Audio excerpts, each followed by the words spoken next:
Kindergartners, not teenagers, not kids who lived through Zoom school.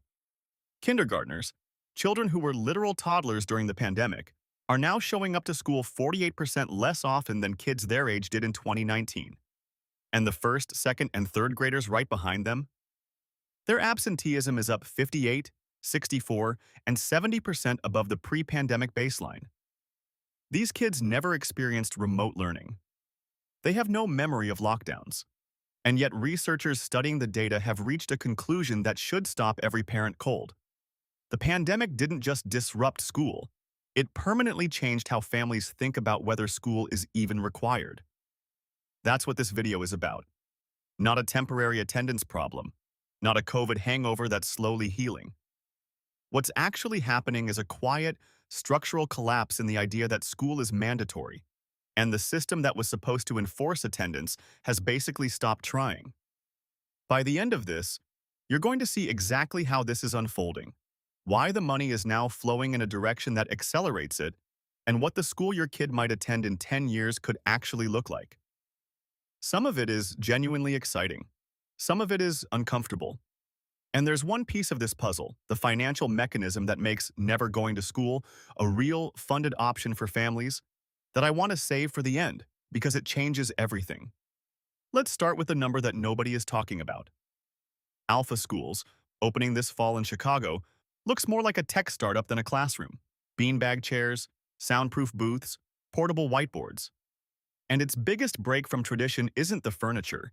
It's an education model where artificial intelligence teaches the core subjects, and the adults in the room are called guides, not teachers.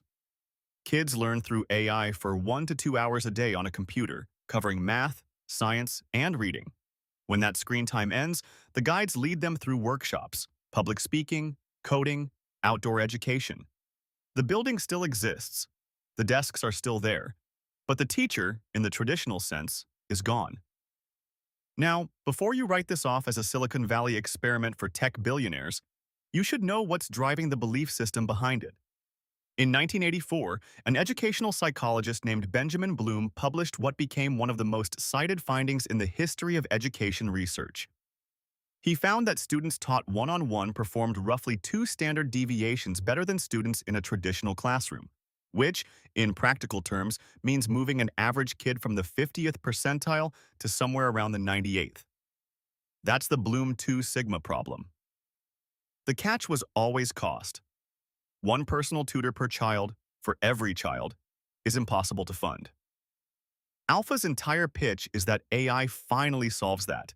Adaptive software that adjusts to each kid in real time, at scale, for a fraction of what a human tutor would cost.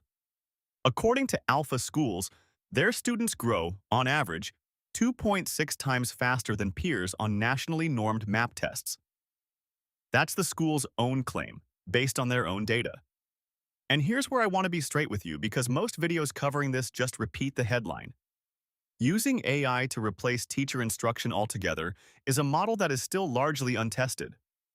Existing research on AI learning has found varying results, and there is little research on the impact of using AI as the primary method of teaching. A 2026 Stanford review of more than 800 academic papers found limited support for AI as a primary instructional mode. There are also parent reports of kids struggling with the software, children upset over lessons, weak writing support, and the occasional response from schools that the model doesn't adjust to the child adjusts to the model. That detail is worth sitting with. So the honest picture is this. The theory is compelling, the early results are interesting, and the independent evidence is thin. That's not a reason to dismiss it. It's a reason to watch it very carefully. And while we're watching, something else is happening to the kids who aren't in any of these schools at all. Alpha Schools is a private school that teaches students entirely using artificial intelligence programs. With tuition around $55,000 per year, Alpha Schools primarily serves affluent families. That creates an obvious and uncomfortable question, and I'll come back to it. But first, consider the other end of the spectrum. The kids who aren't in a cutting-edge AI school, aren't in a traditional school, and aren't really anywhere that anyone can account for. Alabama just posted its steepest enrollment drop in 40 years. The state superintendent publicly admitted that some students just disappeared, enrolled on paper, never showed up, and the system couldn't locate them. Districts in Austin, Atlanta, and Broward County are weighing school closures and consolidations. The desks aren't empty because kids graduated early. They're empty because nobody knows where those kids are. And here's the detail that makes this stranger. Nearly 75% of student absences today are now unexplained, meaning no parent ever called, emailed, or sent a note. Before the pandemic, chronic absenteeism could get a truancy officer sent to your house. Now, being tired or just not feeling like going is increasingly treated as a valid reason, and the enforcement system has quietly stopped pushing back. The structure we call normal school was designed for a world that no longer exists. The age-graded Bell schedule, standardized pacing classroom that most of us grew up in, traces to a Prussian educational model imported to Massachusetts by Horace Mann in 1852. Historians debate the exact motives. Some push back on the idea that it was purely about producing obedient workers, but the basic structure is real, and it was built for a world of factories and fixed schedules. That world is gone, and the cracks in the system aren't new. What's new is that the financial infrastructure to leave it has finally arrived.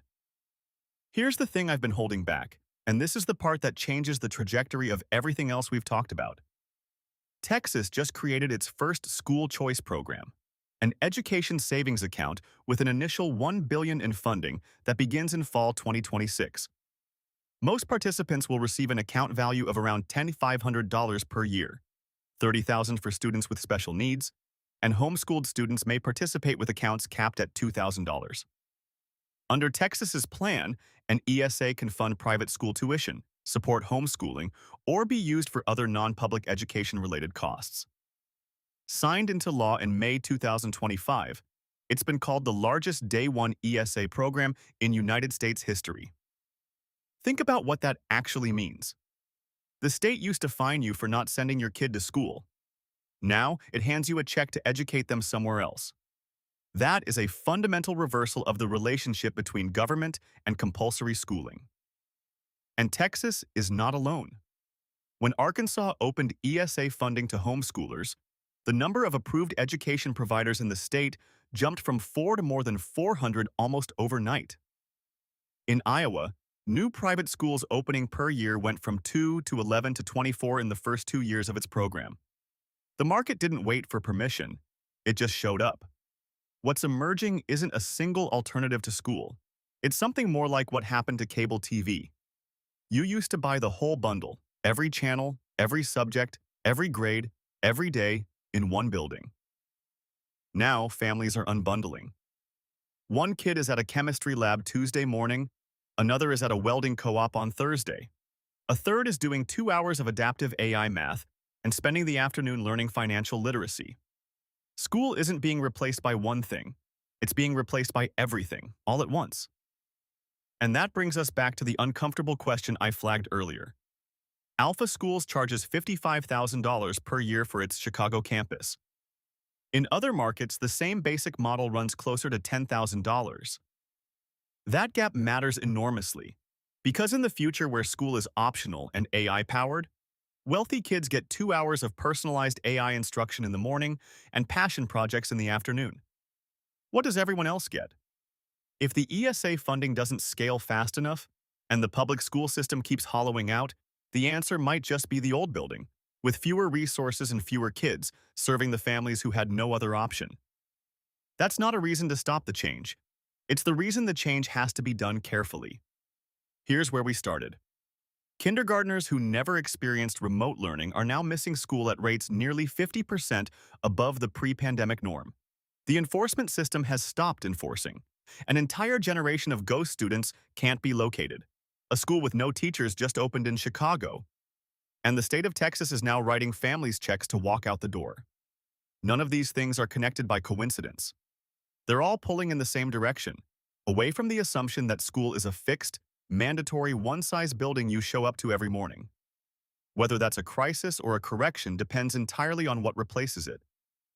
And that's the question that nobody has answered yet. If you want to go deeper on how AI is actually reshaping learning outcomes, the real data, not just the marketing, I've got a video on that right here that's worth watching next. And if this one made you think, drop your take in the comments. Are you pulling your kid out or are you staying in the system? Because based on the numbers, a lot of families are quietly making that choice right now, and most of them aren't telling anyone.